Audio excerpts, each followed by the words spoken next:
Plot A, negative 2, 5, B, 1, 3, C, negative 1, 0, and form the triangle ABC. And then we're going to show that the triangle is a right triangle. All right, so let's plot A. We have the Cartesian coordinate system here. A is at negative 2, 5. Negative 2 is the x value. So starting from the middle, negative 2, you go to the left 2 spots right there. And then 5, you're going to go up 5 units. So A is going to be right there. We have B at 1, 3, so we're going to go over 1 and then up 3. So B is going to be there. And then C is at negative 1, 0. So you go to the left 1 and then the 0, you don't go up or down. So C is going to be on the x-axis. And you can see that forms a triangle here. Now we want to show that this triangle is a right triangle, which means that one of the angles is 90 degrees. And it kind of looks like the point B here forms the 90-degree angle. We're going to represent that with a box. Now to show that it's a right triangle, we're going to find the distance between each of the points, each set of points here. So we need to find these 3 distances. And then we're going to see if it satisfies the Pythagorean theorem. So we're going to need the distance formula. The distance formula is a big long square root. You subtract the x values of the 2 points and then square it. Then you have plus, then you subtract the y coordinates of the points and then square that value. Now since the difference is being squared, it doesn't matter the order that you subtract the x's or that subtracting the y's. All right, so let's find these 3 distances. Let's go A to B first.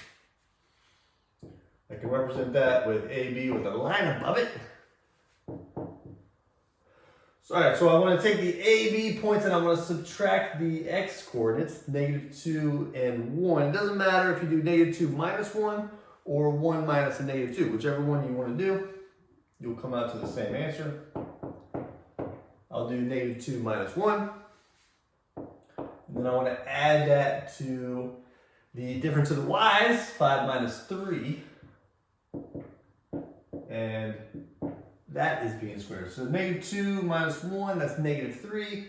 That's in parentheses being squared. Negative 3 squared is going to be 9. 5 minus 3 is 2. 2 squared is 4. So this distance is going to be square root of 13. Let's just leave it as square root of 13. You don't have to write it as a decimal number. All right, let's find the distance from A to C. We're going to do the same formula. We're going to subtract the x coordinates and subtract the y coordinates. Now for A and C, the x coordinates are negative 2 and negative 1. Let's subtract those. You're going to subtract a negative number here. Subtracting the negative is the same thing as adding it. Subtract the y coordinates, 5 minus 0.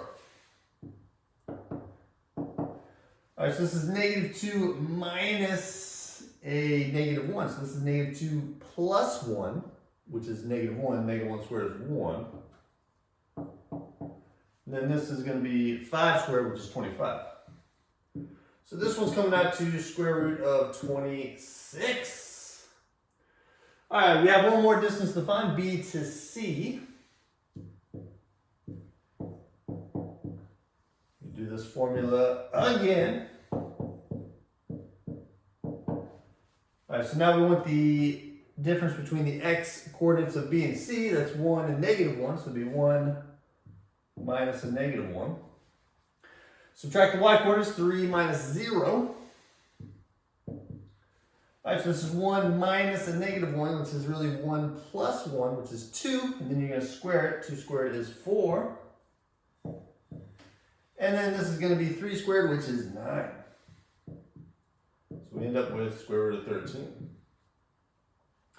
All right, now we want to determine whether this is a right triangle or not by seeing if these distances satisfy the Pythagorean theorem. The Pythagorean theorem is a squared plus b squared equals c squared. Where a and b are the distances of the legs of the triangle, it's going to be the two smaller distances. And c is the hypotenuse, which is across from the 90-degree angle. That's always going to be the longer side. So if you look at your three distances, the hypotenuse c is going to be the largest number. So in this case, the c matches up with square root of 26. And the a and b are going to be the two smaller distances. It doesn't matter which one's which. So we're going to have square root of 13 squared plus square root of 13 squared equals square root of 26 squared. The square and the square invert each other. They cancel each other out. So we have 13 plus 13 equals 26, which is a true statement. Since this is coming out to a true statement, that means that the points form a right triangle. If this did not come out to be a true statement, then it would not be a right triangle. So there you go. We plotted the points, we formed the triangle, and then we showed that the triangle was a right triangle by showing that the distances satisfy the Pythagorean theorem. There you go.